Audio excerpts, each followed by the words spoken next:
chasing gold. This game's ours, it's ours to hold. One shot left, one play to run. Make it count under the setting sun. It's game time grind. All or nothing on the line.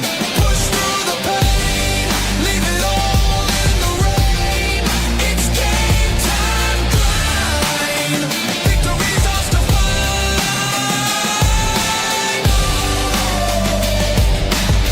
Victory's ours to find.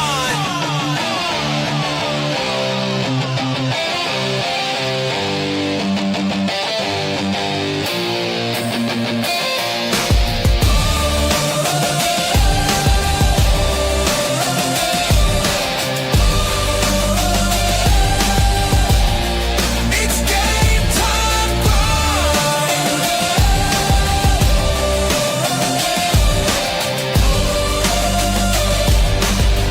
Victory's ours to find.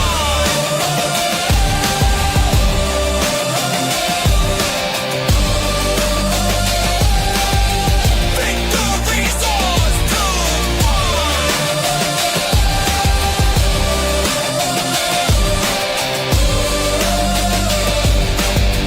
Victory's ours to find.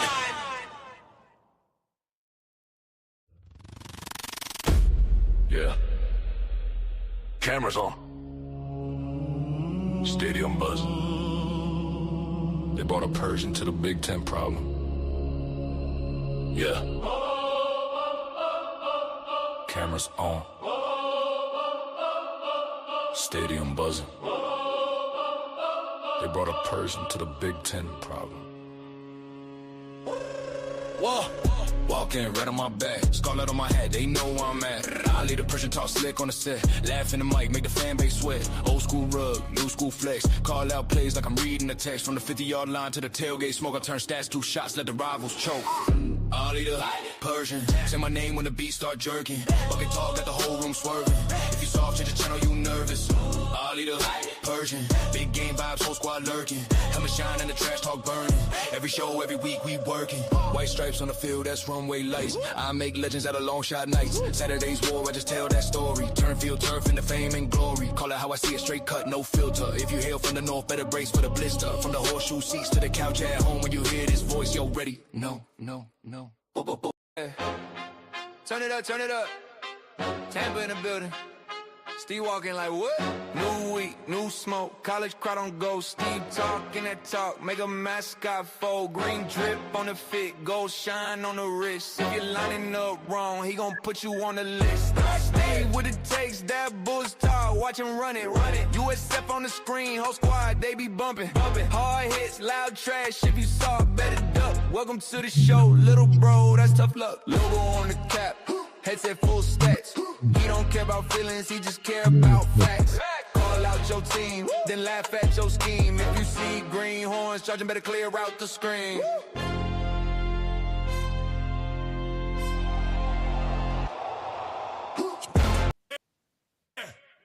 It's that time. Mystic in the building. Turn that on. Mystic.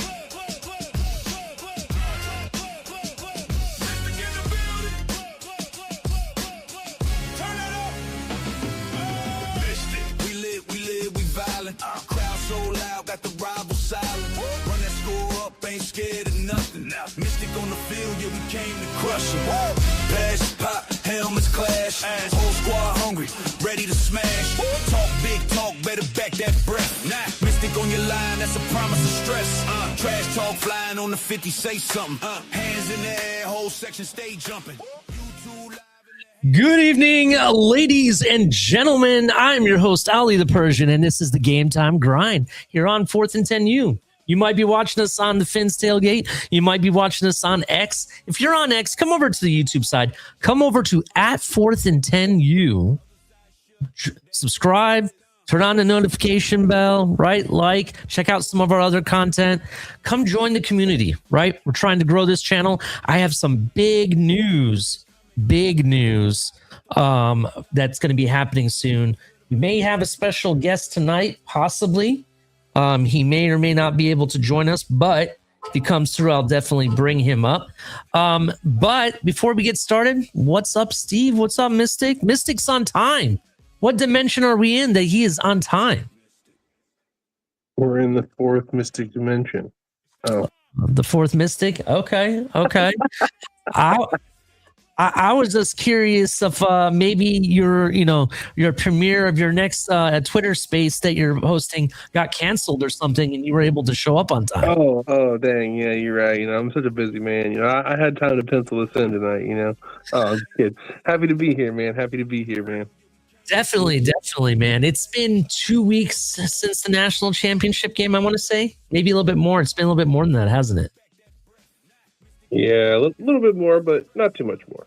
Yeah. It's been kind of a rough 2 weeks, but it's all right. I know we were supposed to go last week, but unfortunately, people at home, I'm sorry, but stuff gets in the way. Life gets in the way, and you got to do what you got to do. But what's up, Steve? We haven't heard from you yet. You okay? I know you weren't feeling pretty good last week at all, but how's everything now? I'm back and stronger than ever. But I'm just feeling I'm feeling the graciousness of Mystic giving us his presence early and on time. Look at that. Yeah. I know you said you had an ear infection. It must be from listening to all that craziness in Mystic Spaces on Twitter, probably. I guess so. Man, it really be your own people sometimes, guys. It really be your own people sometimes. Oh, man. Yeah. But hopefully you guys had a good weekend. There was a lot of news this past 2 weeks, a lot of news, and we kind of got to play a little bit of catch up, no pun intended, catch up, when it comes to college football and what's going to happen next year and the year after for college football, because the college football playoff, from my understanding, has a little bit of a different schedule now. Did you guys hear about this? No, sir. Yeah, from reports that I've seen, the college football playoff may not be played on New Year's Eve anymore. They are going to take New Year's Eve games out of the picture. And also, with that being said, they are basically going to have the college football playoff, from my understanding, on a 30. I read somewhere where it's like a 38-day turnaround time. Like the whole process is going to take 38 days total. Dang. Yeah, so it'll be very interesting. I'm curious to see how that turns out. That's what the end result is. I don't know. Do you prefer them messing with the schedule, or would you have rather prefer them to extend the playoff to more teams? Because I know that they voted against that. Like, how do you feel about that? I think you have to. I want them to grow this to the right amount of teams, but also have the right system in place. And I think you have to work the system before you can expand the teams. I think that's kind of the basis of kind of moving the schedule and find out the best way to really set this thing. And then you can say, okay, if we need to add, another 6 teams or whatever, we can do it then because we have the structure to do so. But I think their structure needs to be revised to fix this schedule so we don't have, like we talked about in earlier shows, that massive gap in between for certain teams. Instead, there's only one team to have that bye now to even do anything with it. So let's continue to kind of cram it together to really have good college football and not really have any doubts, if you will, for teams. Yeah, I kind of agree. I agree. I mean, the biggest thing for me is we got to have it set in stone what qualifies you to be in the college football playoff. And for me, that has to be worked out before you can work out scheduling, before you can work out the balance of, the seedings and stuff. The reason being is, I mean, we've seen it the past 2 seasons where teams just don't belong in this college football playoff. Tulane didn't show me anything that was, exciting, and neither was the other team. What was that other team that played this year? That was absolutely. They just didn't have a prayer in the whole game. Madison. James Madison. Yep. those two teams, they didn't really belong, right? I was kind of on the fence about Ole Miss, but they kind of surprised me. Especially the fact that they had to piece together a coaching staff, and they got pretty far with that coaching staff. I was actually kind of surprised. But it is what it is. So I just think it's very, how do I say this? I think you got to figure out a way that we don't have to sit here and debate if Miami or Notre Dame should be in, or if Texas or another team should be in, right? Texas, I felt, was more deserving than James Madison or Tulane. Just to be honest about There's it. only one way to do that. Go ahead. You have to restructure the divisions, because the reason Tulane was there is because they won the AAC. And the way it sits now, if you're a Power 5 conference, you get an automatic seat, especially from the AAC. Mhm. That's how, like, we were joking in the space the other day, and even though I do think it is possible that USF could make the playoffs next year if they play well, because all you have to do is win the AAC. I understand, but my point is that we shouldn't be sitting here and having a 2-3 week debate if a team is deserving or not. And that's why you have to restructure, because that way because the problem is the AAC automatically get a bid in. The team who wins that division automatically gets a spot. And now the other thing that they're doing is Notre Dame automatically gets a seat in the playoffs. And I think that's ridiculous. Yes, it is. Force them to join a conference, right? Just like the rest of us, they should have to play the same amount of games, go through the same process. All right, this is ridiculous that you're going to sit here and automatically hand. What is that famous term they used to say? Participation trophies, right? I think that they make winning, right? The whole joy and allure of winning is gone with these rules that they're putting it in, right? By giving Notre Dame an automatic bid in it, they don't even have to win. They could just play all their backups for most of the season and not have to worry about starters. You know what I'm saying? That's what worries me. They're taking it away from the game. And then think about this, right? Well, I'm gonna take Notre Dame for a ride to make up all the NIL money I can. Go to Notre Dame, automatically get in the college football playoff. What work do I need to do? I don't need to do any more work as an athlete. I'm collecting a paycheck. I'm automatically getting in the college football playoff. Do you see my point? It takes the hard work off of the team's back when you give out these participation trophies. And that I don't like. I don't like that for sports at all. Doesn't matter. It doesn't have to be football. It could be soccer, hockey, baseball, swimming, gymnastics, whatever. I don't really care. You're deserving based on the hard work that you put in throughout the entire season and what you accomplished throughout the season, right? You're not handed out anything. And the fact that Notre Dame is arguing with the ACC or arguing with different teams because they're demanding a handout, I'm sorry, but that shit is soft as hell. That's what I got to say about that. What do you guys think? What do you guys think about that? Yeah, I've never liked the way Notre Dame approached a lot of this whole, modern day not being in a conference, complaining, kind of what you said, getting the automatic bid. Like, go be a part of a conference and get over yourself. If you're really as good as you say you are, you should be able to compete with the best. It's just that simple. I absolutely agree. And I know my team and this gentleman I'm going to bring up have some history that is kind of rocky as of late. But I still respect this guy. Coach Holtz, who's on hospice right now, if you didn't know, right? Yeah. No, unlike some reports, he has not passed away yet, just so you know. But he's on hospice and it doesn't look good. And my prayers are with him and the Holtz family. I think right now, if he really knew this was going on, I think he would come out yelling and screaming, because he is the type of guy that he knows what it takes to get hard work done. He's a hard work kind of guy. You know what I mean? And I feel bad that I see his team just become what they are. And I'm not sitting here talking as a Ohio State fan, talking some trash about Notre Dame.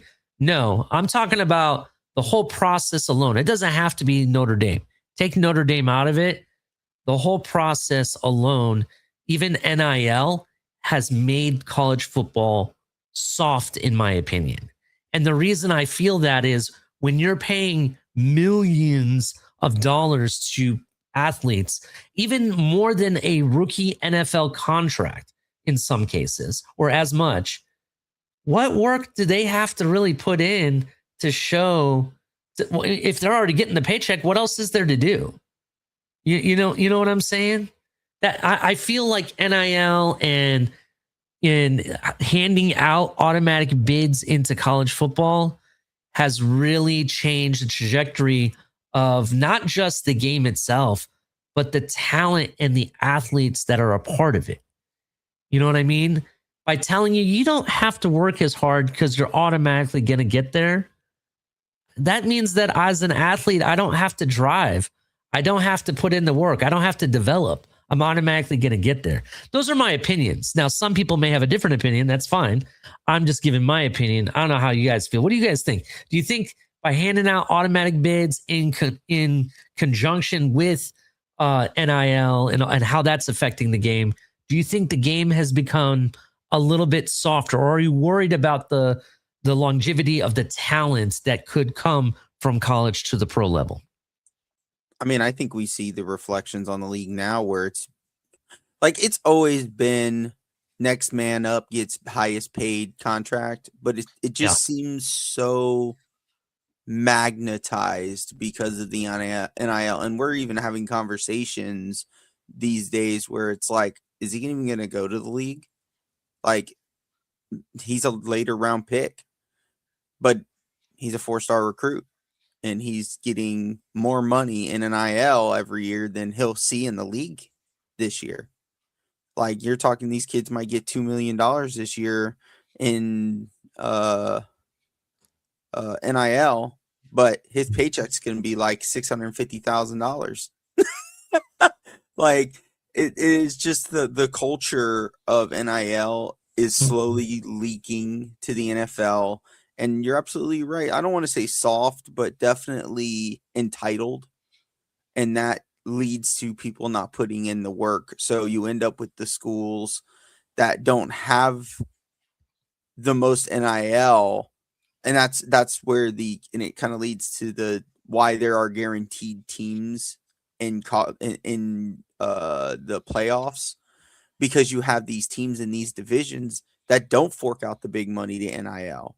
Like the AAC isn't known for putting out big NIL money. And that's why their division's considered weak, because they don't have a bunch of 5-star recruits. They don't have the big names coming into that conference. It's just a bunch of teams with, some 3 stars, maybe at most a handful of 4-star recruits on your team, just battling it out. Like Iowa's that way too.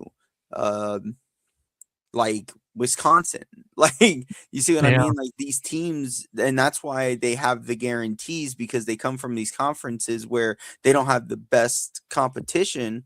But should they be X-nayed out of the playoffs just because they come from a conference where they're kind of just stuck there with all the meandering teams? Like, if they go and they win most of their games, where they're an 11-win, 12-win team, but they can't get into the playoffs because they're perceived to be from the AAC or wherever. Yeah. Yeah, absolutely. I think you're absolutely right. And in addition to it, you kind of look at the NFL for a second. I know we're a college football show, but let's look at the NFL. This past season, off season, you had one of the longest holdouts for second round talent ever, right? They were holding out for guaranteed money. And why? You haven't accomplished anything. You haven't even stepped foot on the field. You know what I mean? And it has that NIL feel like I'm entitled. I got drafted, so that should be enough for me to get a fully guaranteed contract in the NFL. I'm sorry, but only a handful of those guys even looked the part to say they were deserving of their fully guaranteed contract. Let me ask you, our team alone, right? Jonas Sivanaya, right? Did he deserve his fully guaranteed second round contract that he got? Exactly. You could hear absolutely not. He didn't at all. So absolutely. So you're absolutely that's my point is like players knowing the fact that if they can get to the second round or not even the second round, now that there's been a entire round paid a fully guaranteed contract, next year or this coming up season in the draft, we're going to see it where the third rounders want their fully guaranteed contract and the fourth rounders want theirs and the fifth rounders want theirs and the seventh rounders want theirs, right? You're going to have fully guaranteed contracts for everybody, right? Including the first round. You might as well make rookie contracts fully guaranteed. What work do I have to do in now? I don't have to do any work, really. I'll get drafted. I'll just do just enough to get drafted. I'm fully guaranteed. I don't have to put in hard work. I don't have to sit there and shed tears or blood and sweat and put in grind or take hits. You know, why do I have to put my body on the line? I'm collecting the paycheck. This is easier than hell. Who needs school at this point? You know, those are the things that are kind of worrying me about college football and these changes. And I feel like if they address certain things, I think it would definitely make things better. Give you an example, the bowl games, right? This season we had arguments, do the bowl games matter at all or anymore? Well, they need to make those bowl games relevant again. They got to make them matter in some conjunction to the college football playoff. It just has to happen, right? And let's say you cancel all those bowl games. Well, there goes tradition, history, and opportunity for families to be able to see another college football game before the season's done. Right? That's basically what happens. You're going to have a lot of people sitting on the couch eating potato chips like Tua Tagovailoa and the Miami Dolphins. That's the truth. I hate to say that, but that's what happens when you take the relevancy of a tradition that's been going on for almost 100 years. So those are my thoughts on the state of college football right now. I'm kind of worried. I'm hoping some of these changes make things better. To give you an example, I mentioned the scheduling changing that's going on. They're trying to make it where the first round games to the national championship is made in exactly 38 days. So those games are going to be played in 38 days, Mystic. It's going to be very interesting. I still think that, do you still think with that kind of scheduling, is there still that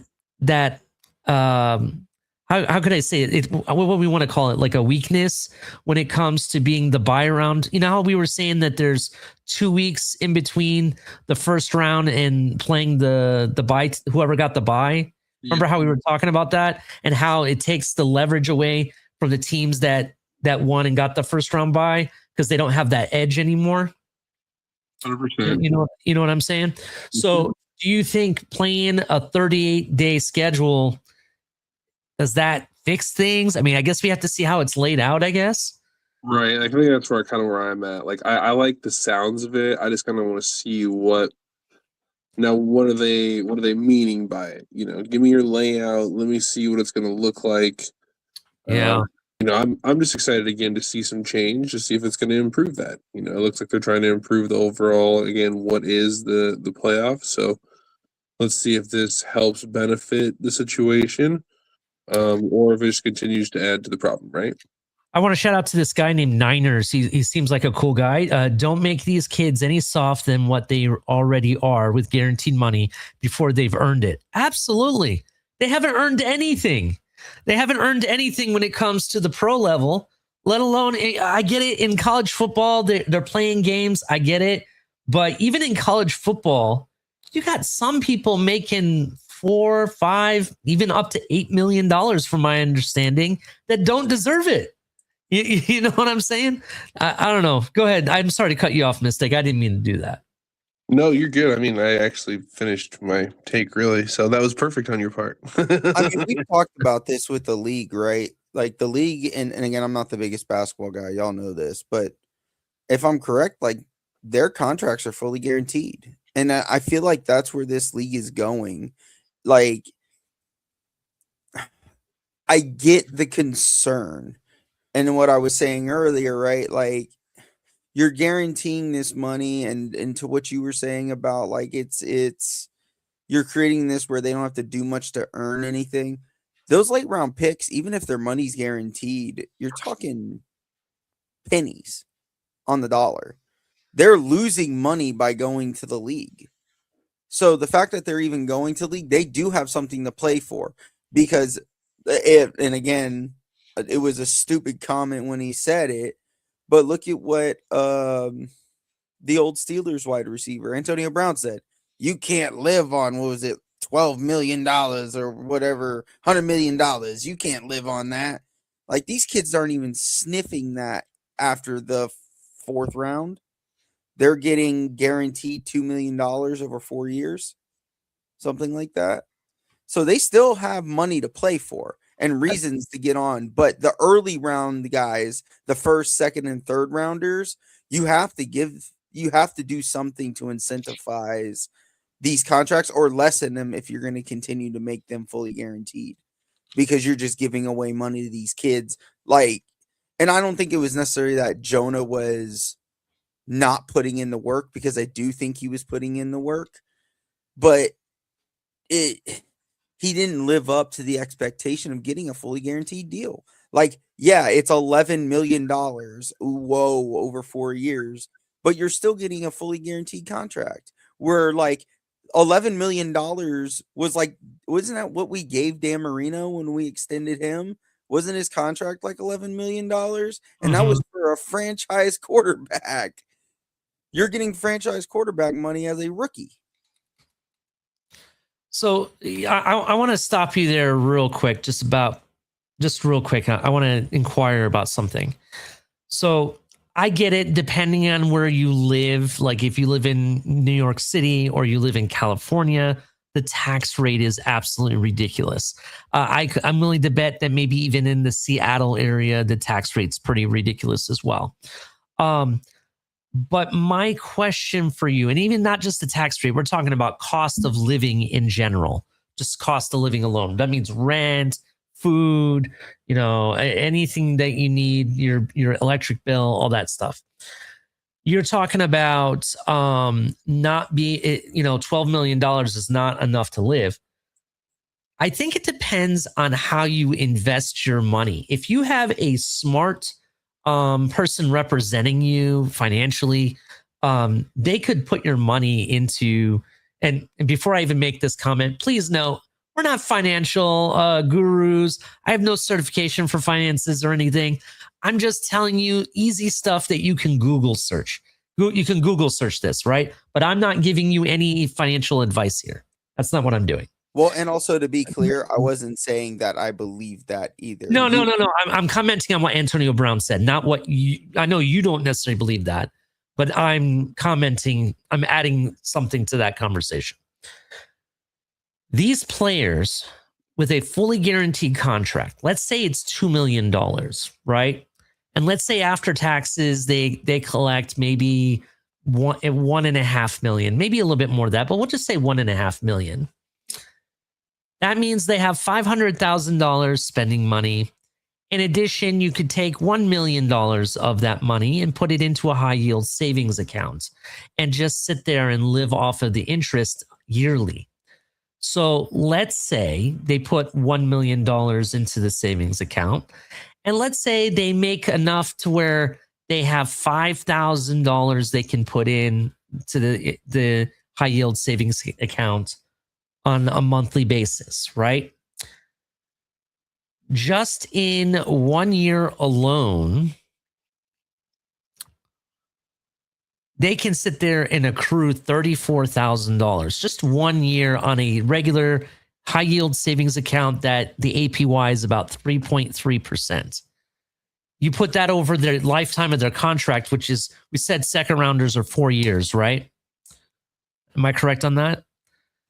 Yeah. Basically, they're going to be making over a 4-year period of time almost $400,000 that they'll have saved up. If you can't live off of that kind of money, I don't know what to tell you. Maybe you need better financial assistance. And at this that's not point. including their sponsorships. That's Exactly. not including their businesses. Like Nothing. I always said, and I had a buddy of mine who used to work with me. He was like a minor leagues football player. So, You know what I mean? Like he played for like the local guys and they had their own championships and stuff. But he was always asking, like, how do you make your money in the NFL? And I'm like, well, if you really think about it, most of these guys, when they make their money, it's not through their actual contracts because they are getting taxed out the wazoo. They get the contracts are almost the bread on top. They're making their money in their endorsements, the money they made from now NIL in college. Like the NFL rookie contract is really just that. It's just money on top until they get their second deal. absolutely. And I don't listen, I'm not telling people how to spend their money at all. And, I'm not telling you what type of life to live. But what I will tell you is that you're making way more money than even I make.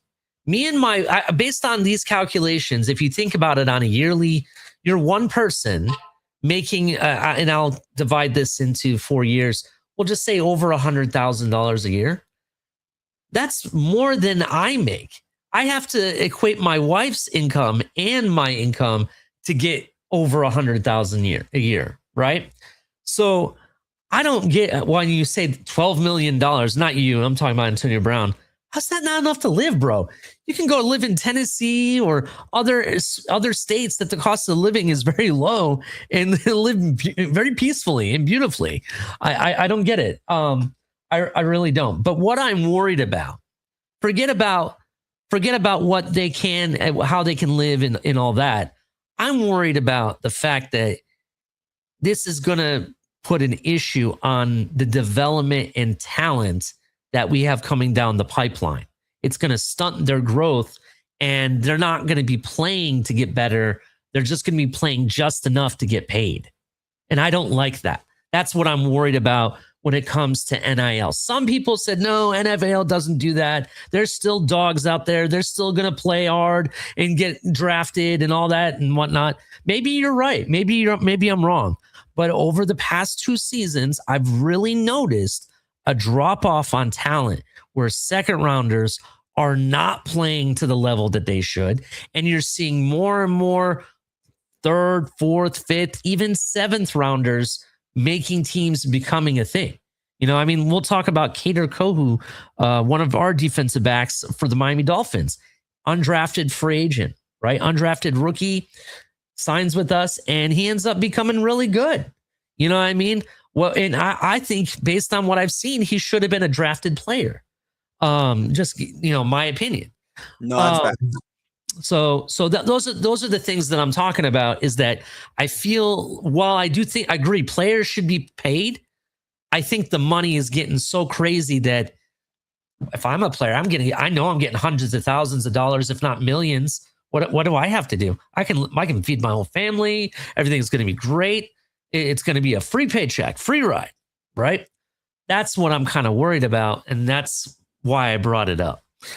Now you're getting into even situations in which we'll kind of move it a little bit, our conversation. You got players suing the colleges over eligibility now.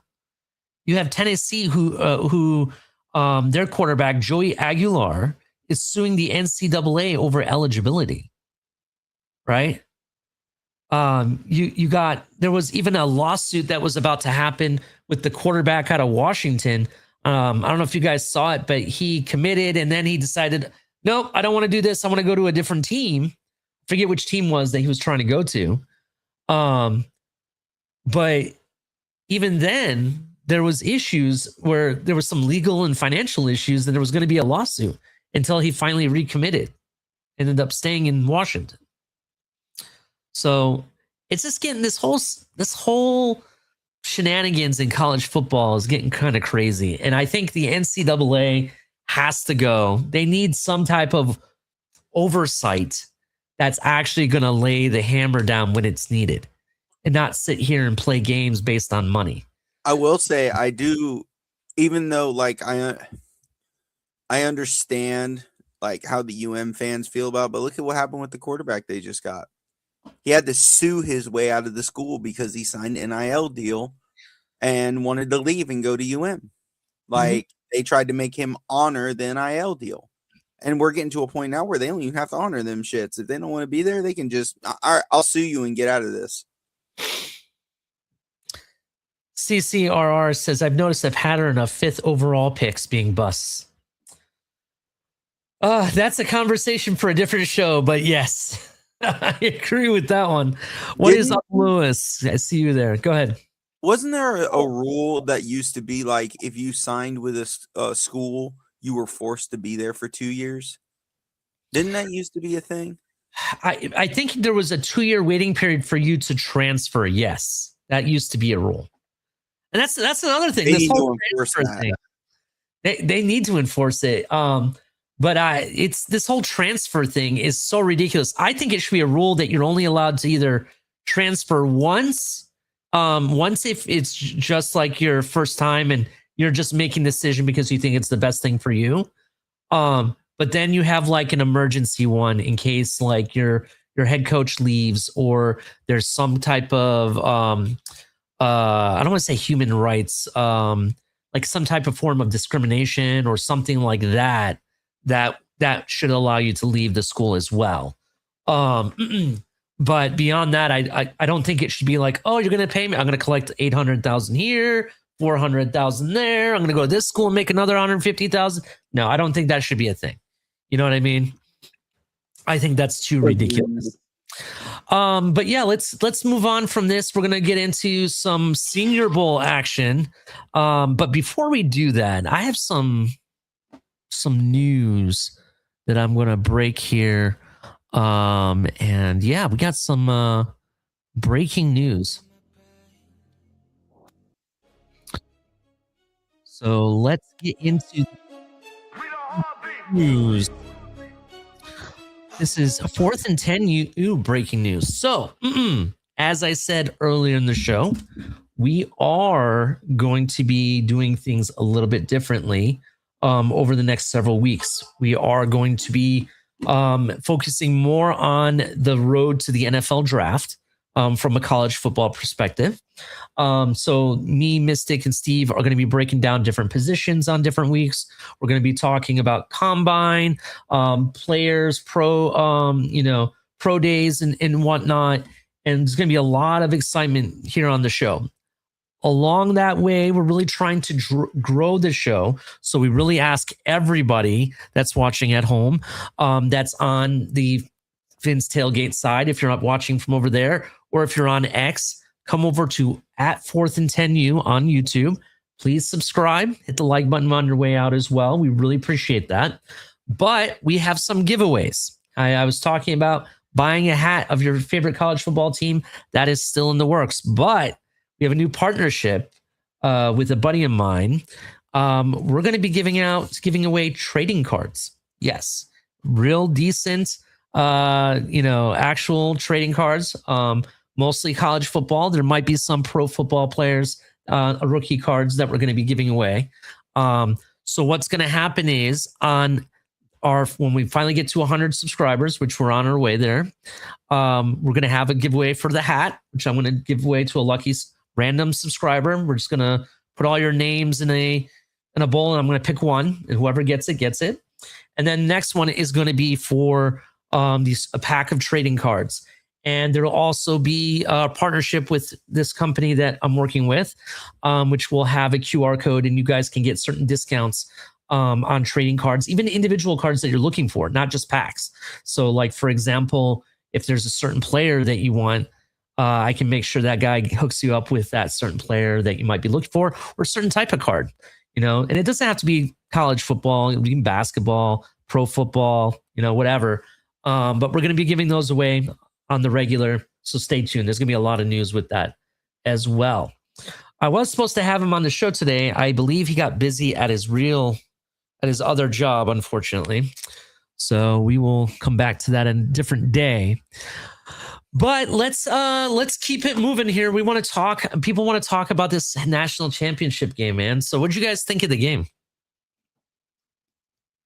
It was fantastic. I think it was everything I expected it to be.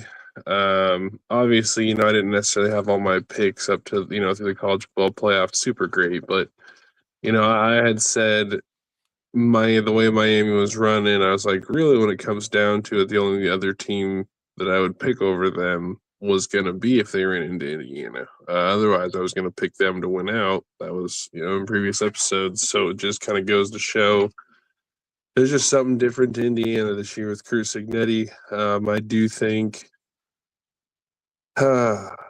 I do think that that's something we need to pay attention to. I don't think it's a one and done situation by any means. You have a guy that knows he wants to be in college football. He has no intentions in leaving and going to the pros, and that could make the Indiana Hoosiers a very dangerous place to play football. It was very, very interesting. I definitely think Kurt Signetti is not a one and done kind of guy. I think he's going to continue to do what he does best. What will be key for him, though, and this is something that I've been kind of arguing on the other side with the Miami Hurricanes, you can't expect to be able to go into each year looking for that transfer portal quarterback that's going to take you for the long run. At some point, you need to start developing the players that you have in-house, right? Not saying that Indiana's not going to do that. Not saying Kurt Signetti is not going to do that. But it was very interesting that the day after the national championship win, we got news on Mendoza.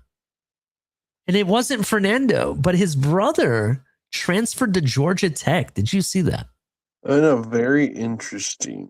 There was no conversation. It was instantly. I was like, did he not like it in Indiana? What was the issue? What are your thoughts on that? It was just very surprising that he didn't stay to try to develop there or anything. Without knowing, what exactly the situation is, what was said, why he had left when we heard there was going to be a quarterback competition, leading into next season. I don't know, man. I'm not quite sure. It kind of makes me wonder if Kurt, might have told him, maybe what's best for you is the transfer. I could see Kurt doing something like that. I don't know. I don't think it's going to hurt Kurt Signetti at all. I think he can identify what he needs in his offense to be good. And I think we should expect his defense to always be one of those top defenses in college. I think that's what it is. Another interesting nugget on that, I don't know if you guys saw or not, but the Indiana's quarterback coach just left for the NFL as well. Yeah, that is true. But, with all the hype that they're on, they just won the national championship. They have a real winner at head coach. Do you really care who the QB's coach is going to be? You know what I mean? I think he should have waited and, at least give it a year before he, left. I mean, I don't know what year of eligibility he's on. So it could be that. But then again, they didn't wait very long, but Indiana got their next quarterback, Josh Hoover, the top quarterback who played in the Big 12 for TCU. Love that move for them. Oh, yeah, that is a great move. So, I mean, they didn't wait. But my point is that I think that you can only play the transfer portal game for so long. You have to start developing your QBs in-house, because if you don't, that's going to disrupt your recruiting path for these top QBs and whatnot. Because if I'm a QB coming out of high school and I see that every year you're just getting another transfer portal guy, I don't want to come there. I'm going to go to someplace in the Big 12 where they develop QBs, or maybe find me a Big 10 team that needs a QB. You know what I mean? I'm just giving you an example. And, you and I know all the rumors that Miami Hurricanes had trying to find a QB to come there. And even though they had guys that were in-house, I don't know. It's not the path that I thought Signetti would take. I know he had to build it primarily with transfers, but now that he's won it, couldn't he, rely on winning the national championship to help him recruit players to his team? Couldn't You he do? know, I'm with you, but maybe we need to think in another sense. Maybe Kurt likes to develop everything else, but find that, in college terms, veteran quarterback Mm-hmm. that would just finish the team. Everything else is in place. The team's ready. It has a good offense. It can run the ball. You got wide receivers. You got a defense that can hold your opposing offense to what you need. You just need to get or a quarterback to come in and be an elite game manager. Yeah. Okay. I think that's what, again, we're going to see in year 2. And then I think we may, we will revisit this conversation, because I think year 2, after winning that, national championship, is going to be all telling. Is it going to be like you're talking about? Does he need to develop that guy, or does he still find the guy to where Indiana's still rolling again? I hear you. Maybe he's really just trying to maximize the roster that he has now. I get that. I mean, you can make that argument slightly for the Miami Hurricanes, who also signed a new QB after I said they need to start developing their QBs, because they've done this, 3, maybe 4 years in a row now with the transfer portal.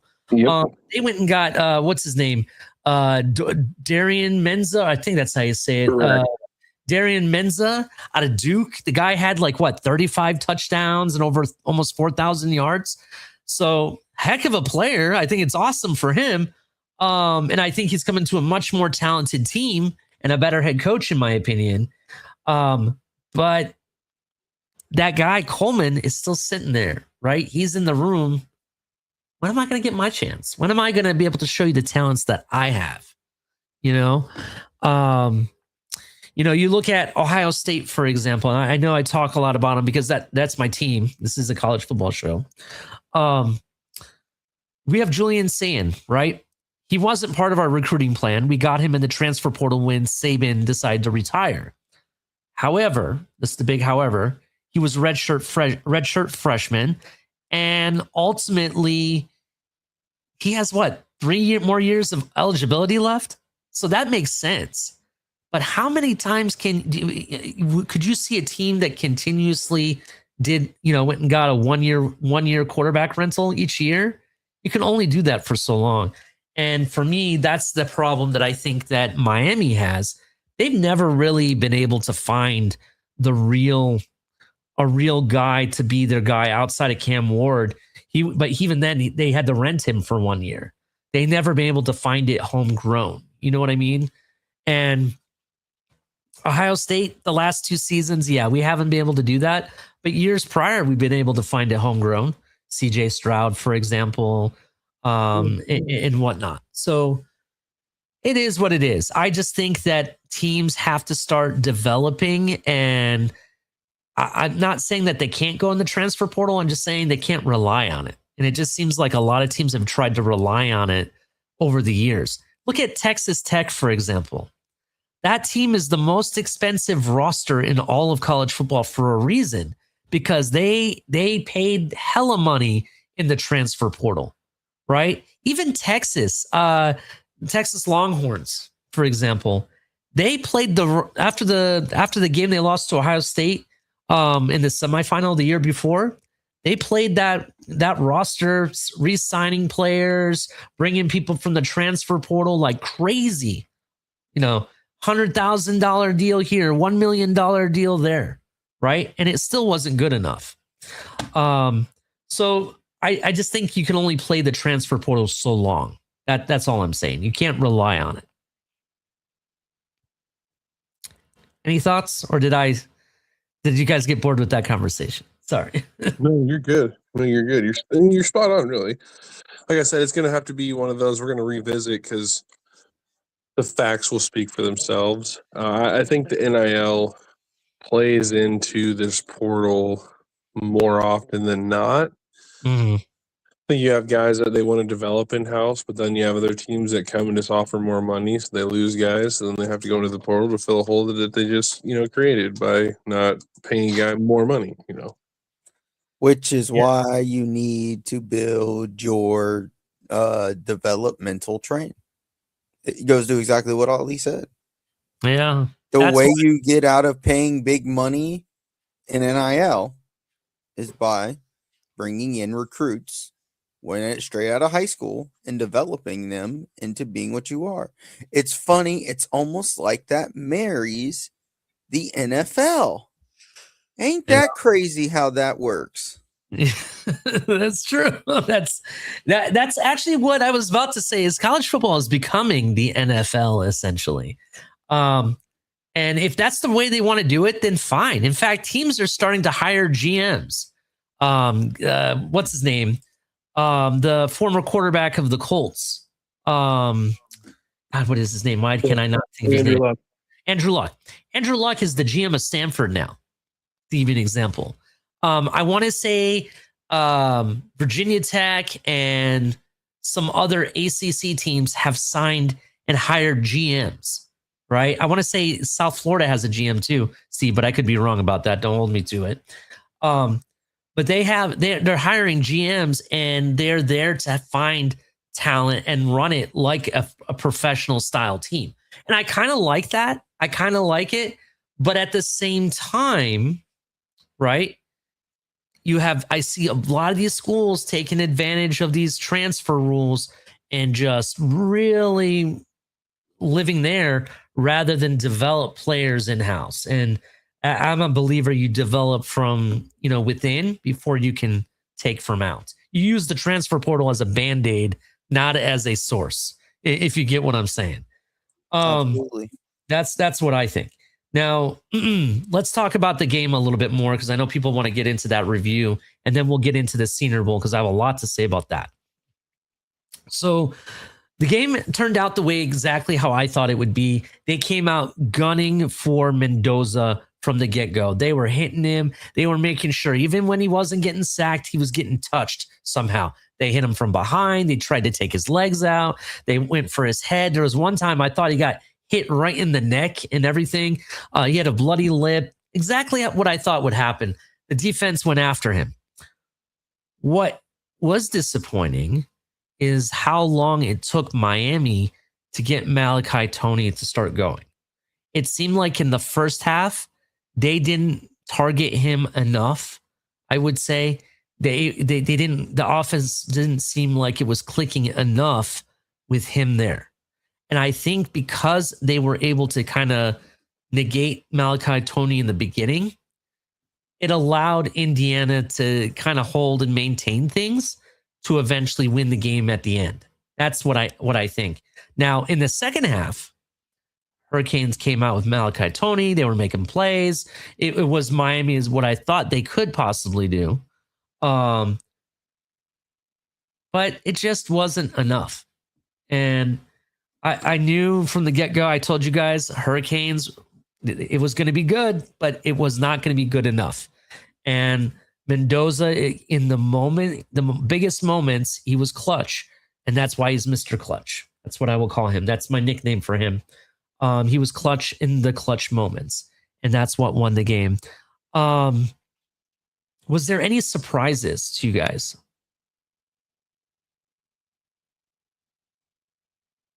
Within the game?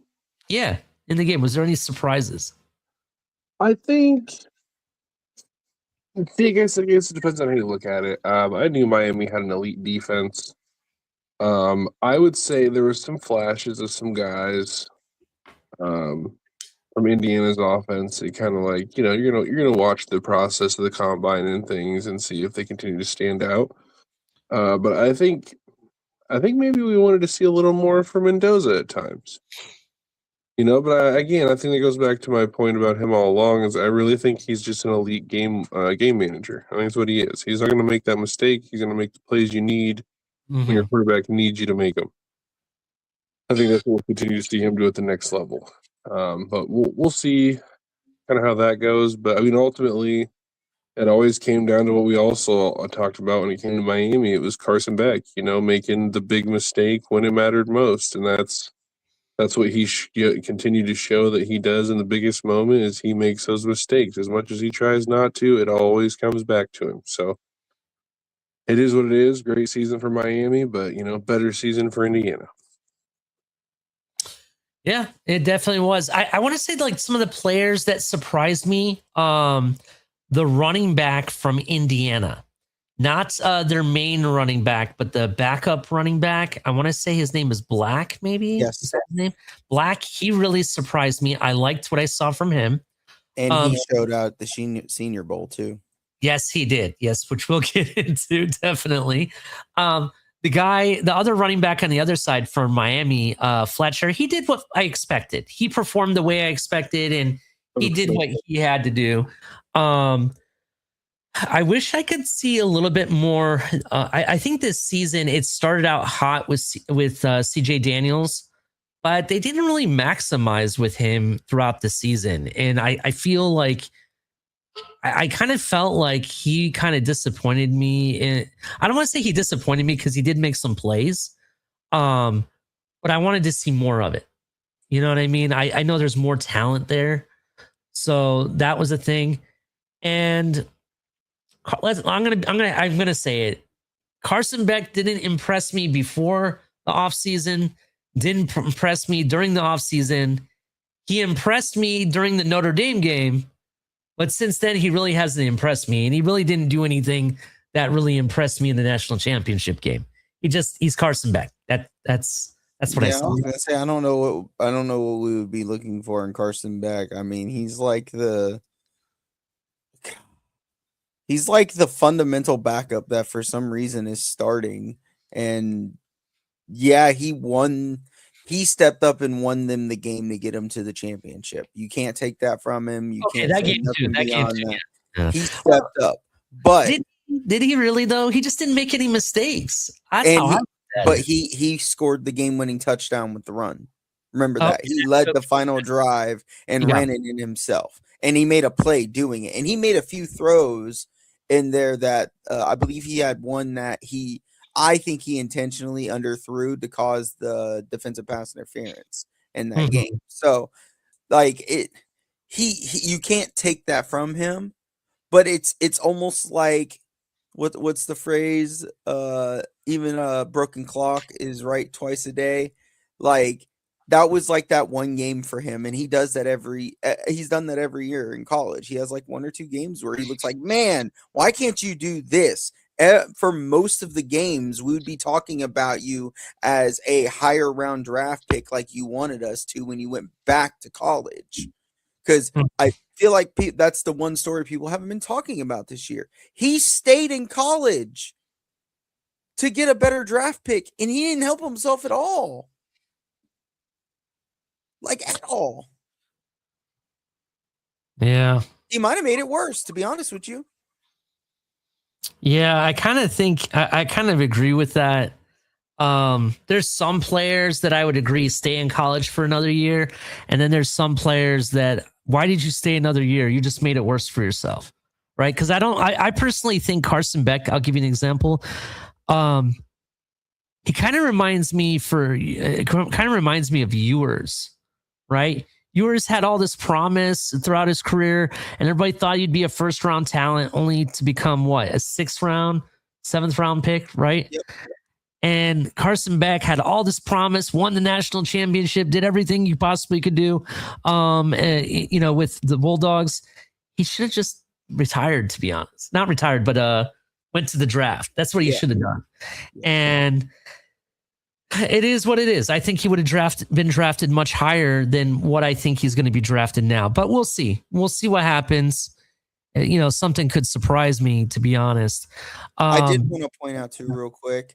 Go ahead. I think that one thing about this game, because I don't think there was an elite running back in this game. I don't think there was a great running back in this game. I thought there were good running backs that showed when you have really, really good blocking offensive line in front of you can make you even more effective than you are. Now, I'll give Fletcher this. I don't think he's a great running back, but he's physical. And if you ain't coming with the right angle to tackle him, you're getting stiff armed and he's walking through you. That's what he's done every time he's on the field. That's just who he is. Now, again, like I said, I don't think he's a great running back. I think he's good. So that's a good showing for him. And then next year, they're going to really, I think, continue to show that from him. I think he'll be a middle tier drafted running back, somewhere in the third, fourth, maybe even a little bit later. But he's both teams' running backs, including the kid Black from Indiana who showed out, like you said, at Senior Bowl. Yeah. Like, that's going to be a hidden gem. But I also don't be fooled because these offensive lines were getting pushed at the line of scrimmage and creating gaps for these kids to run free through. Yeah. I'm with you. I mean, I want to correct something. Not really correct something, but I do want to make a statement on this. I know I said that Malachi Tony just didn't do very much for me. He did in the second half. In the second half, I mean, God, this guy had a lot of receptions, had 122 yards. He had like 10 receptions for the game and a touchdown. That's awesome. But in the first half, you go back and look at that first half, he just, I didn't really see him out there. I was asking where Malachi Tony was. I didn't see it. And that's the thing. Is it Malachi Tony's, that he wasn't trying to be there, or was it Chris Signetti having his defense know and seek out Mr. Tony to make sure that he wasn't impacting the game? I think they had him covered. I think that's really what it was. But I will say this. I also blame Carson Beck for not at least trying to look to see if he was there. Because there was times I saw that he wasn't really looking at Malachi. I'm like, really? He's your best player. You're not going to look at him? I saw that a few times. But it is what it is. This game turned out exactly how I thought it would be. What did you guys think of the Miami Hurricanes defensive line?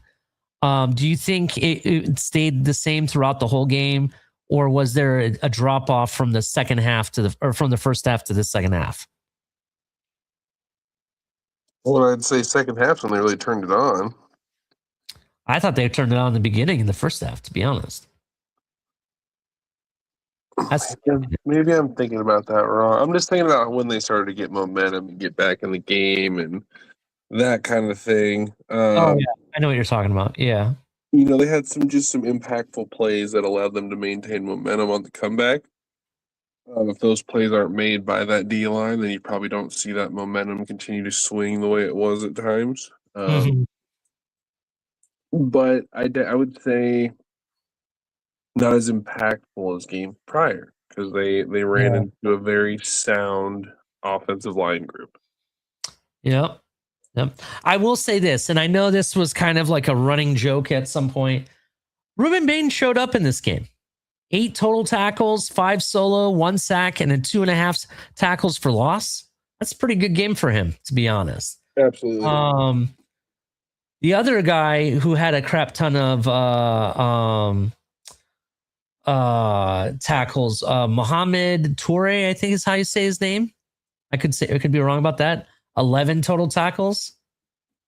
That was pretty, and he also had a pass that he defended. That was pretty impressive as well. The defense did what I thought they could do. I just think that Indiana's offense and having a quarterback that can be clutch at any moment. Yeah, I think he just outweighed and did enough to win the game. I think that's what it comes down to. I think their best run was I believe it was just before halftime, and then that first drive after halftime, because if I remember correctly, God, it's been 2 weeks. Indiana scored just before halftime, correct? Yeah, I believe they did. And they got the ball coming out of halftime, and everyone, I know we were talking about it here. We were like, this is where Indiana could start to put the foot on the neck and start walking away. And then they got the stop.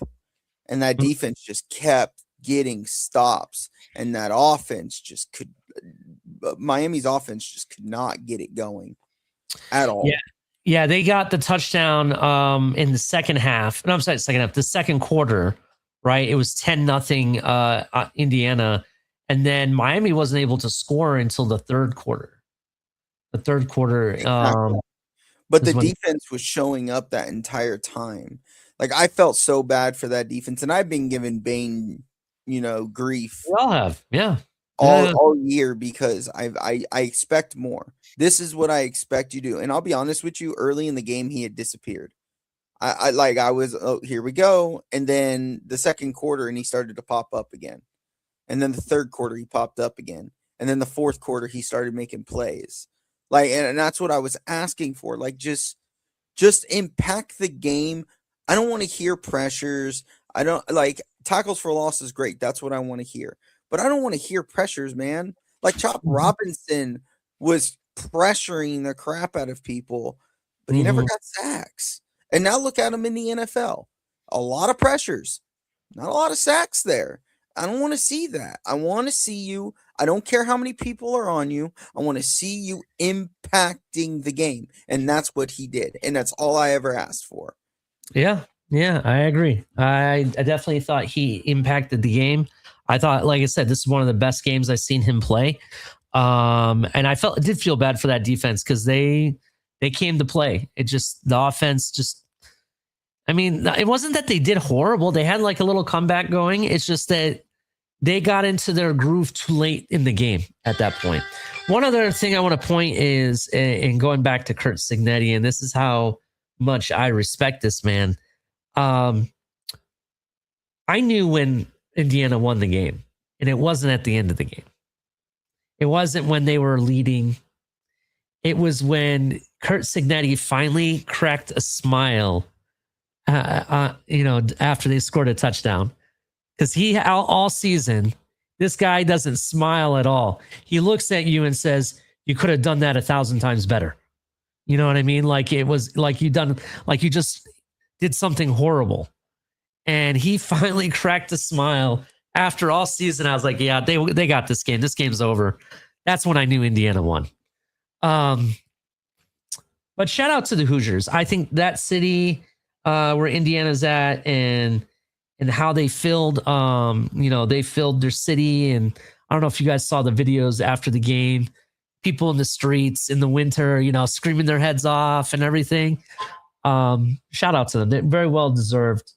It was a very interesting, wild a season, in my opinion. Not just the college football national championship, but the whole thing from the playoffs, before the playoffs, throughout the season. It was kind of crazy. What are your guys' final thoughts on this game before we move on? I'm just excited to see what year 3 of Curt Cignetti brings to Indiana. Again, is this the beginning of the Indiana dynasty? Or, can Miami find a way to get back with the right quarterback and get the job done? Or will they not be there next year? I mean, you just never know. I enjoyed the game for what it was. I enjoyed watching the runs by both teams. Again, probably one of the more watchable college football games for myself when it comes to the national championship in quite some time. I was definitely invested and enjoyed watching it. So I look forward to more games like that for sure. What about you, Steve? Any final thoughts on this game? Couldn't have asked for a better national championship game. The underdog story at its finest. The story alone could be a movie. You could literally make it, and you could do it on either side of the ball, right? Like you could make one about Indiana and the greatness and coming from the dirt and being this terrible franchise. Like this is Rudy. Like that story is a movie. But the same thing with Miami, right? Mm-hmm. You bring this school that was embarrassed and got their what's it called? The things you can give the kids to get them to. Who here's seen the movie Hoosiers? You seen the movie Hoosiers? No, I haven't. Gene Hackman plays the head coach of this Indiana basketball team, right? And I'm pretty sure it's the movie Hoosiers, the one I'm remembering. Let me actually just verify that before I tell you the story. But either way, I'm going to tell you the story. Hold on. I'm pretty sure it's Gene Hackman. Yes, But it anyway, is Gene Hackman. just to It is- finish the thought real quick. Go But ahead. they had the Miami Hurricanes got embarrassed. They got in trouble. They lost their eligibility to give out scholarships and have been kind of floundering trying to find their way back to the prominence of what they were in the 90s, right? Mhm. That them great Hurricane teams. And that's what we saw. And it's nice to have had a national championship game that didn't have Alabama or Georgia in it. And they were both physically great teams. Mhm.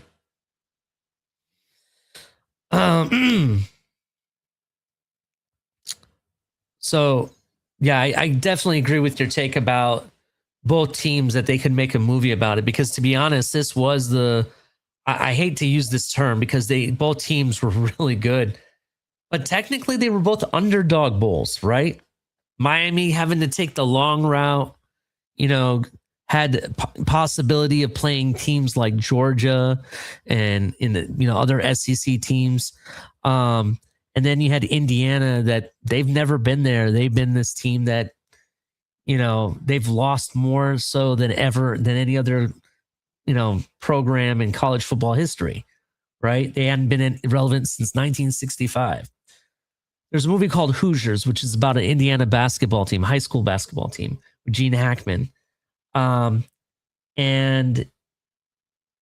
Kurt Signetti reminds me of this guy because the Gene Hackman portrays this hard-nosed, don't take any BS coach, right? And that's what Kurt Signetti is. And it's talking about all these trials and triumphs that they had to endure and whatnot. And even though certain things happened, they kept going and getting all the way to the state final. That's what kind of reminded me for both of these teams, right? I kind of felt like this is that kind of a story for both teams because there's one point Miami was on the cusp of not making the college football playoff at all. There had to be a TV campaign just to debate why they deserved it, So for me, great game. It's what I expected. I love the storylines for both teams. I think both teams were definitely deserving, and congratulations to the Hoosiers for finally winning it. But I am going to disagree with Mystic. Kurt Signetti is not going to be the next one to do it. Another Big Ten team, possibly in Pennsylvania with a brand new head coach, could be the next one to do it for the Big Ten and win the national championship game. Hot take. Taco back, baby.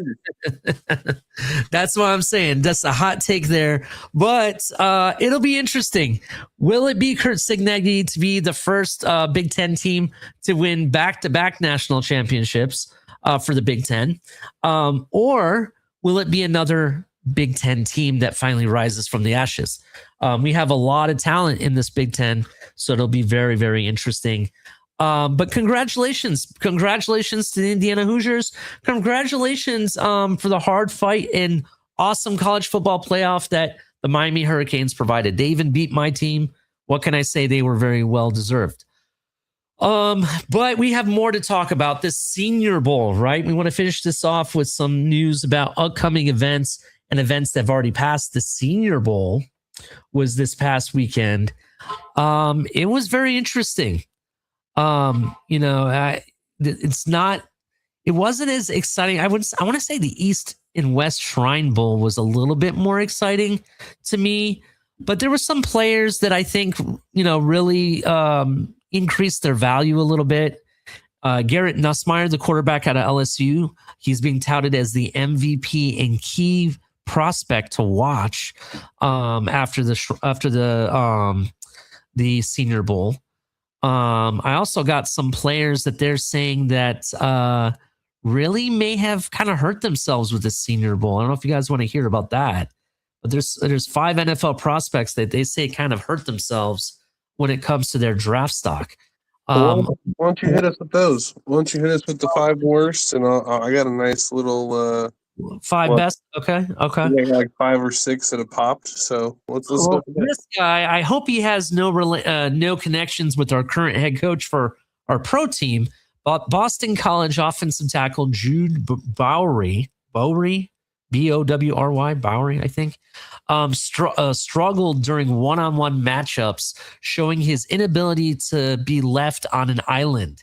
He lacks the foot quickness and lateral movements to win against next-level speed. Yeah, no, thank you. I don't want any of that. Next guy, and Calvin might be upset with this. USC's wide receiver Jacoby Lane. He's athletically gifted, they said, but struggled during the Senior Bowl week to create separation consistently at the intermediate and deep levels off the field. He's likely becoming a midday three pick. Wow. This is the biggest name on here on this list. They say QB Diego Pavia did not impress. Pavia wasn't horrible, but he wasn't flashy either. He was primarily average, but his major concern throughout the week was his height. He measured in at 5'9". There you go. Pavia is not 6 foot, unlike some rumors that people wanted to put out there. Yep. Which is not ideal for a long-term starting quarterback in the NFL. He could slide to a late day 3 or UDFA. Vanderbilt's QB could be a UDFA, according to this article. Very interesting. At 5'9", I wouldn't be surprised. I wouldn't be surprised either. How tall is Kyle Murray, if you don't mind me asking? 5'10". I guess that 1 inch makes a difference. And it's not even a whole inch. It's like an eighth of an inch difference. But he would technically be the smallest quarterback in the NFL. Wow. Interesting. This is an interesting one. Syracuse tight end Dan Valeri, I think is how you say it, struggled at all phases of the game during the week.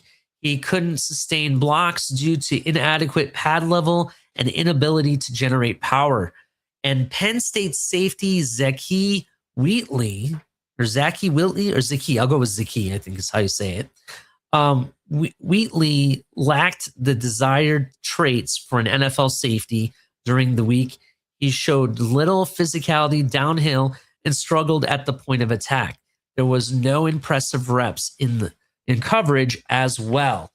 That's very interesting. I'm very surprised what they had to say about, Diego Pavia, because there was a lot of people on that train, and I know some of the fans are going to be really upset because they, people, like to put out their bird chest for him and everything. What are you guys' thoughts on those 5 players that kind of hurt themselves in this draft? I want to say Pavia and Jacoby Lane were the surprise ones on there. What do you guys think? Go ahead, Steve. No, I don't think I kind of said it already. Pavia couldn't hurt himself anymore, and he already did. I never saw it. I know the Heisman, and he was the runner-up. I never saw it, especially at that size. I'm going to be honest with you. I think he's one of those QBs that you can put him into a system, but that's all he can do well. He can't do anything outside of that well. I think it's just that system. Kind of like what we have now, kind of.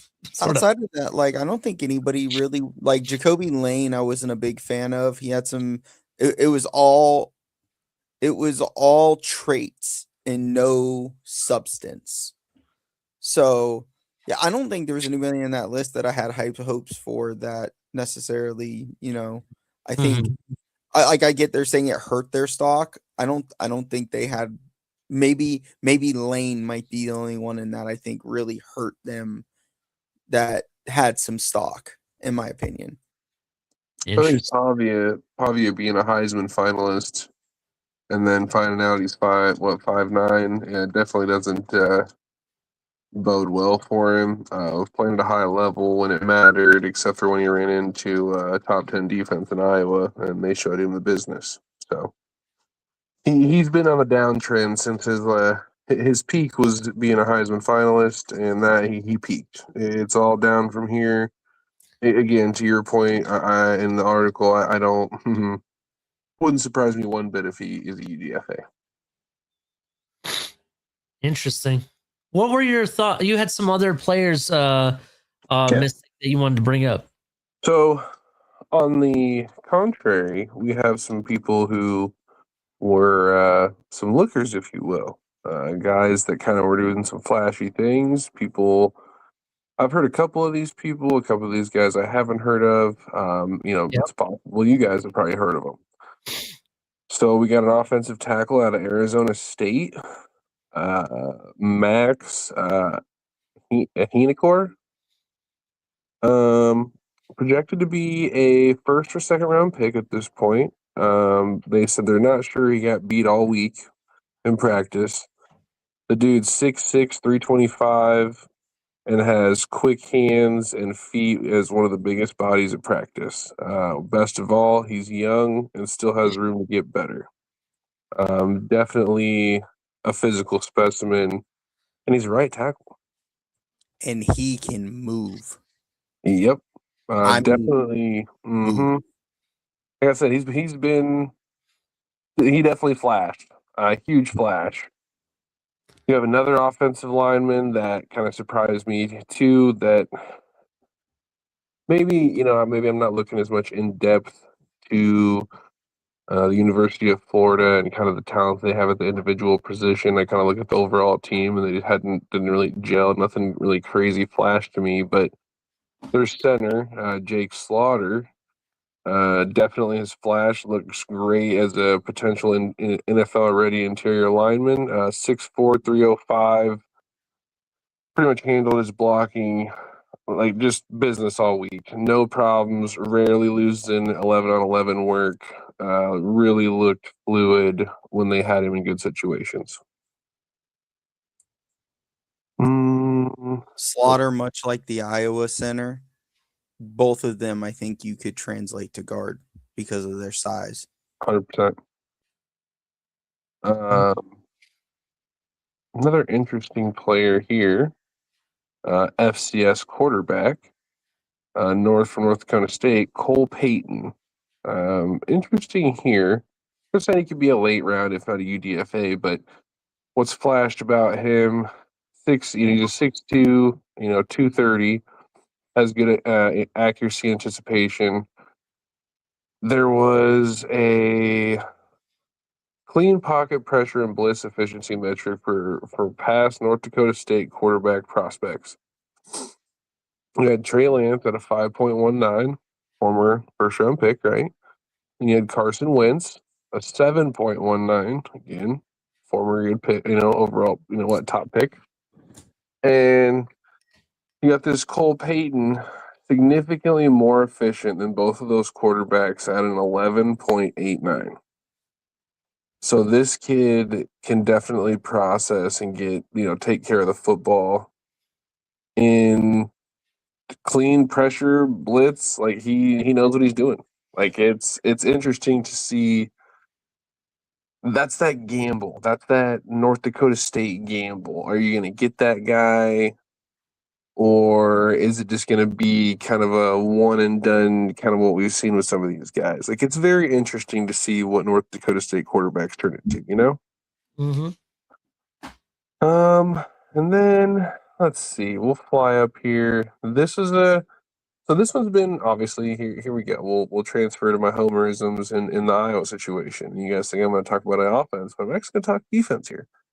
I thought this guy was going to be more on the later rounds. From what I had seen mock drafts way early, obviously they had this guy as like a seventh round pick. And after what we saw this week, he's flashed, and they're thinking maybe third, fourth round pick now.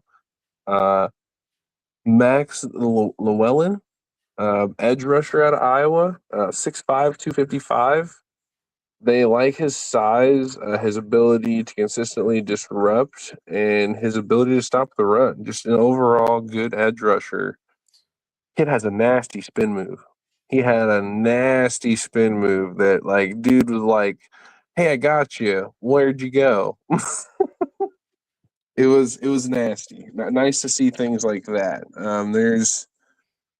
There's just some guys you really just got to pay attention to. And then, my opinion, the guy that you've heard the most about, he's been an absolute problem.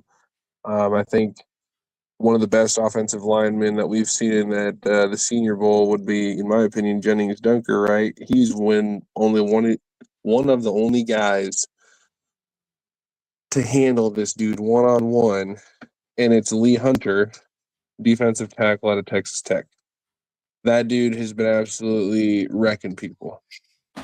Just an absolute force, 6'3", 320, fluid, enormous size, very strong individual.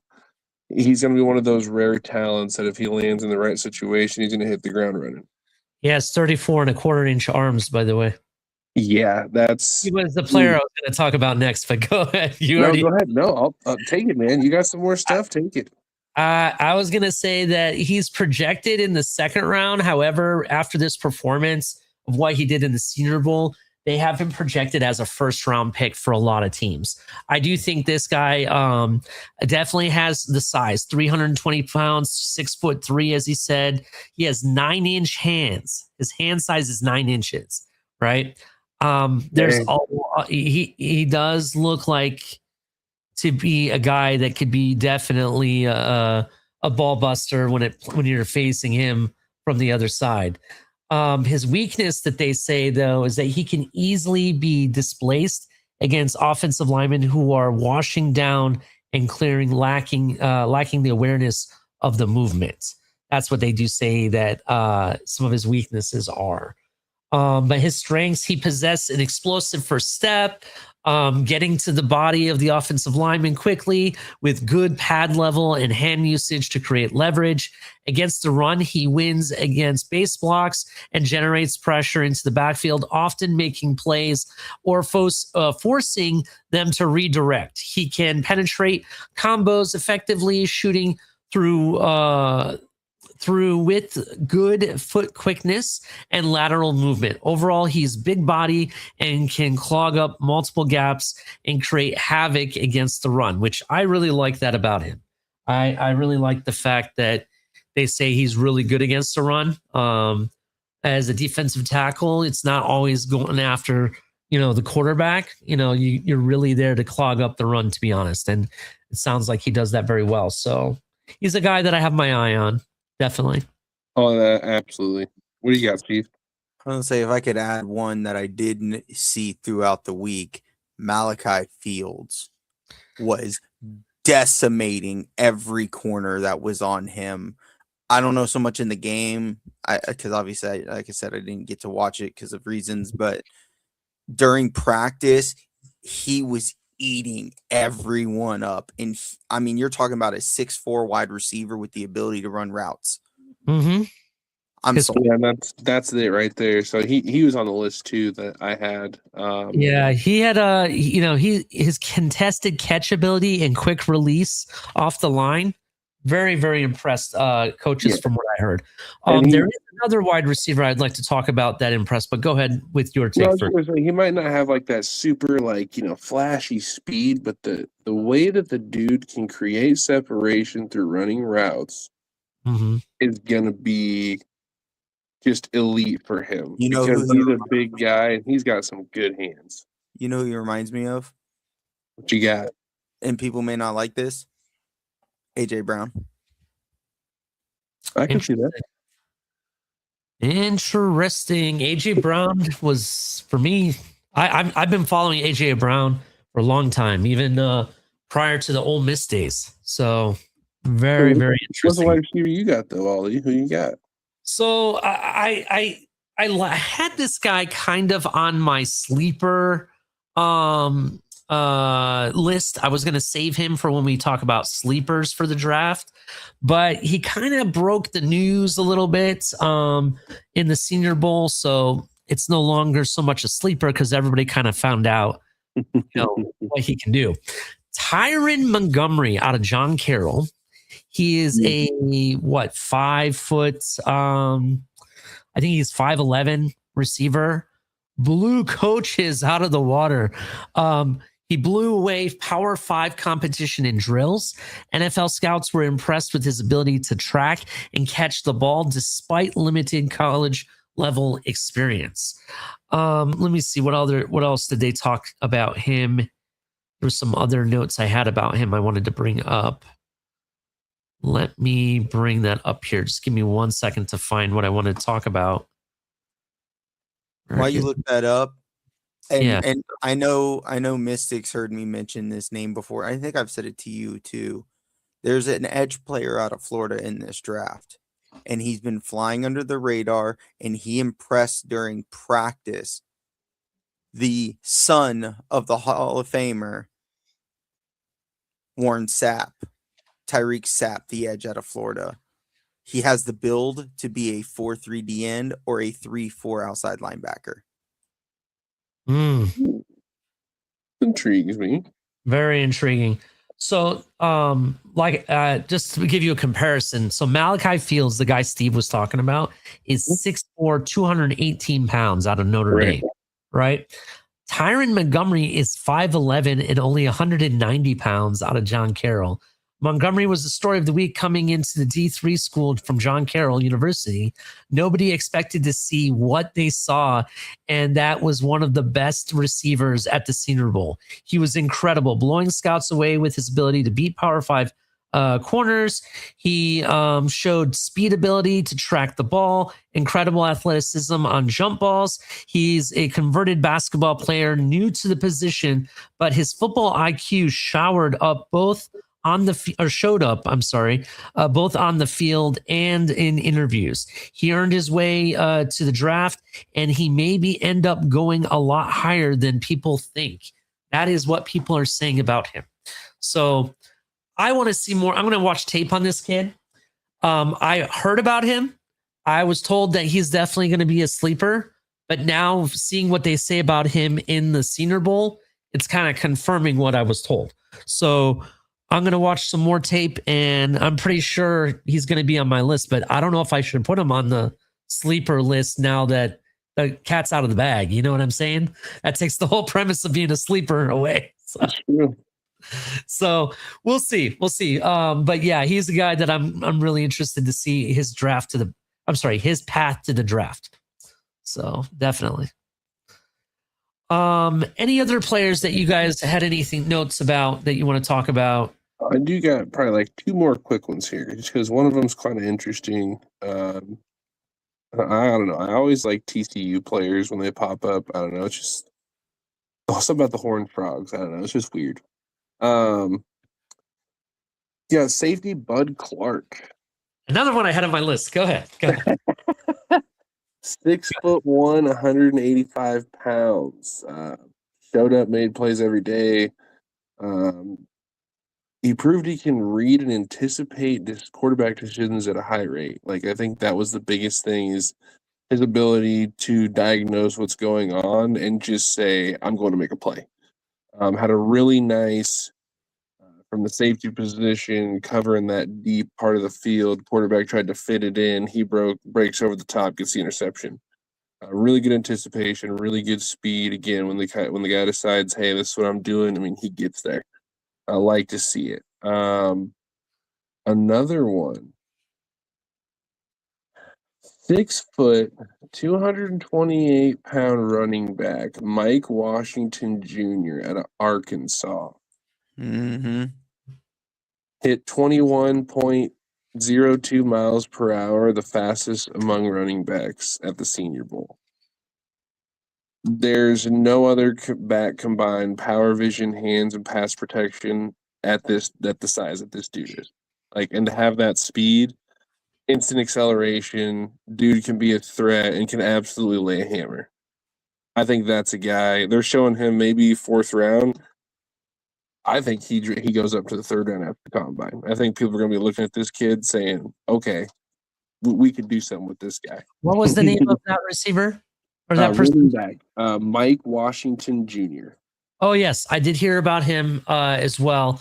I do want to go back to Bud Clark, if you don't mind. Absolutely. Go ahead. So Bud Clark, 6'1", 185 pounds out of TCU. He was projected in the late 4th round initially, right? But what they saw, his ball skills really popped out on tape and in interviews and everything. They're saying now that he's jumped not only a whole round, but possibly into the late second round is where he's at this point. He had a very good week in mobile, which elevated his stock. Came into the game as a high fourth round, as I already told you. He got a new nickname during practice week at the Senior Bowl. They call him Stingy because that's what he was. He was stinging receivers and harassing them in the deep side of the field. Just so you know that. He also, some things that they said is that he has very good run ability, which means that he can stop the run. He does the work. He does what he needs to stop players in the run game as well. He's not afraid to get his hands dirty. Interesting thing. I have a little, there's this article I'm reading. They have a little interview that they did with him, and he had some interesting things to say. One of the things they asked him was, you have consistently shown up in the one-on-one drills, some smooth shadowing with receivers and tight ends. What is your technique? He says, I use quickness to stay with the faster receivers. Tight ends are tricky because they're always taller and way more than a safety. They will slam you right away and will stick out their shoulder or hip to push you aside. I have to get up under them or they will use their girth on passing downs. I have to be just as physical or else they will do this all game to you. You have to be as physical. I can jump routes with anticipation and use my size to press receivers off their routes. That was very interesting. Another thing that popped out to me is that this kid has played 61 games at TCU. So he has a lot of experience as well. I know for the team that we support, we need a safety. This is a guy I kind of have my eye on. I want to see, I want to watch some tape on him. But reading the interview, if you go and read some of the articles and listening to him talk about his style of play and the physicality that he brings, he's an interesting prospect to look at. So I just wanted to point that out. I like it. Mm-hmm. And then, I do think I have one more up my sleeve here. Obviously, everyone's talking about Texas Tech, their linebacker, Jacob Rodriguez, very solid linebacker. Yep. There's another guy who's put together multiple days during the practices for the Senior Bowl, knocked away passes, stripped a ball carrier. Dude's just making plays. Linebacker Kyle Lewis out of Pitt. 6 foot, 224, flash speed, closing in on ball, carriers, showing vision. One of those playmakers that, again, if you're being compared to a Jacob Rodriguez, you're putting yourself in a good category there. Mm-hmm. Jacob Rodriguez is what, up there, first, second round talent type stuff. This kid's, I think, one of those, what we can label a dark horse. Definitely a dark horse linebacker that could make an impact for you probably sooner rather than later if you have a young team. Yep. Definitely. Very interesting. A lot of talent in the Senior Bowl. We're going to be talking a lot about it this offseason. I cannot wait. We have a lot of cool shows that we have planned, including a mock draft that we'll do here. But the path to the draft is going to be interesting this offseason. Any final thoughts or any other players you wanted to bring up, Steve? Yeah, actually I did. And I know we try to separate it, but because we are all Dolphin fans, Quintavious Hutchins out of Boston College, the edge, recorded 3 tackles for loss and a sack during the game. So just a name to keep an ear out for. And I feel like we would be doing a disservice if we didn't mention one of the names at running back this year. Where did it go?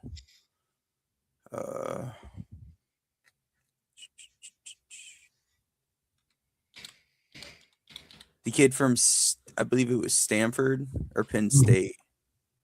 Can someone help me out here? What position? The running back. Here it is. Nick Singleton from Penn State. That's what it was. Broke his foot during practice Thursday. He was one of the names in the running back class this year. I don't know if it will hurt his stock, but it's something to monitor because that would be a steal if he falls somewhere to the 5th round because of the foot. Yeah, I do think it will hurt his stock, to be honest. Running backs are generally a second day type of player anyway. Having a broken foot, he's going to have to show he can come back for that. He's not going to get to participate in any of the pro days, workouts or anything like that, or the combine or whatever. So it'll be kind of interesting. The last name, which I'm surprised neither one of you brought up, Jalen Farmer out of Kentucky, the interior offensive guard that performed all week. I don't think he ended up playing in the game, but during practice, he was dominating edges, defensive tackles. He's one of the only people who mentioned that Mystic mentioned, the defensive tackle out of Texas. He stood him up. So just keep an eye out. Jalen Farmer out of Kentucky. Yeah, really, there was only a handful. There's one other one. I don't know if Mystic brought him up because I was trying to find information. Maybe you did. Did you bring up the kid from Missouri? No, sir. Zion Young is a guy. I know some people think that we're kind of weak at edge. You know what I mean? The Dolphins I'm talking about. That's the guy I'm kind of looking at for our team, sort of. Not necessarily Zion specifically, but that position group. So I'm going to be looking at people there because I think we could address that position. Maybe not with the 1st round pick, but 2nd or 3rd round, very possibly. So keep an eye out. But Zion Young, he got MVP honors for his performance at the Senior Bowl. He had 2 tackles. I heard he looked pretty good. That's what I heard. So definitely a name to watch. And shout out to Garrett Nussmeier for getting the offensive MVP, even though I will say it was based on 57 yards passing. Let me ask you this real hot take. I know it's way too early for the draft because we got combine and we got all the pro days and stuff to get through. But knowing what you saw in the Senior Bowl, right, and you compare it to his college performance, right? Did Nussmeier do enough to raise his stock? Because I'm going to tell you right now, a lot of people are talking about Ty Simpson. I think Ty Simpson might not be a day 1 guy. He might be a day 2 or even 3 guy, to be honest. I mean, Garrett Nussmeier was considered the best QB in this class at one time, remember? I remember a lot of people were high on him for sure. Because they saw Joe Burrow in him. He's mobile enough. He doesn't have a strong arm. He's on the shorter side, which is all the things that are negative for him. But he is a processor. He processes the field very well. This year did not help that stock. It hurt him. This showing, even though I think it was underwhelming, personally, I understand why people saw it, because I don't think any of the QBs played necessarily all that well from what I understand. Yeah. He threw an interception on a tip pass. It was tipped because the ball was high. It was not accurate. It was, I get it. I'm being nitpicky, but when you have it was a layered throw, but it was high. And it kind of had to be because of how he threw it. Like, again, I'm nitpicking, but it's 57 yards passing. He was 5 of 8. I don't know what to do with that other than he made a few nice throws. Could this have helped his stock? I think it did. It showed that he continues to be what he's always been, which is an efficient passer. I don't know if it outplays what Ty Simpson did earlier this year at Alabama, though. Yeah, I don't know. But it's just something to think about. I was really kind of impressed with some of the stuff I saw from Nussmeier. So I'm just curious what you guys thought about him. But talking about him being a shorter guy, doesn't have a strong arm, but he processes the field. That doesn't speak NFL starter to me. That sounds like NFL backup. Just going to be honest. You know, Hey, if- you're down to something there. I'm just saying. If you don't have the strongest arm, you can process the field, but you're a smaller guy. Sounds like a backup. Just to be clear, he's 6'1", 205. He's on the smaller end. You're right. It's not the biggest guy, but he's not the smallest guy either. No. I want to say anything under 6'3" is considered small for the NFL. 6'2" is the border. Like right at if you're like 6'2", we can get away, but you have to have an arm. Yeah, you have to have the arm. Or you have to be mobile. Like you have to be like Lamar Jackson, Michael Vick kind of mobile to get beyond that. That's why Kyler worked out. Yeah, you're right. But that's it, folks. That's it for me. That's all the final thoughts I have. Do you guys have any other final thoughts? That was, I guess, our bottom line. We didn't even do our little graphics. Sorry.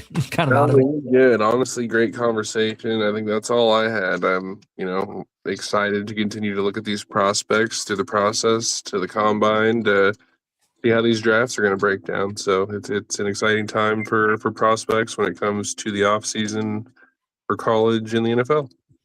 Definitely. And like I said, everybody make sure you hit the like button, right? Hit the like button, subscribe if you're brand new. Come over to @4th&10U. Follow us on this side. We're trying to grow the channel, right? Once we get to 100 followers, we're going to have a great giveaway. We're not only giving away a hat, we're a college team of your choice, but we're also giving out trading cards. These are good cards too. Nothing crazy, nothing that's not worth looking at. Let me just put it that way. But there's going to be some exciting cards. I'm going to get my boy on the show so he can talk more about those cards we're giving away and some other stuff that's coming up. But everybody hit the like button. We'll see you in the next time. Steve, any final thoughts? No, I'm good. All right, man. Talk to you guys next time. We'll see you next Tuesday. Have a good night.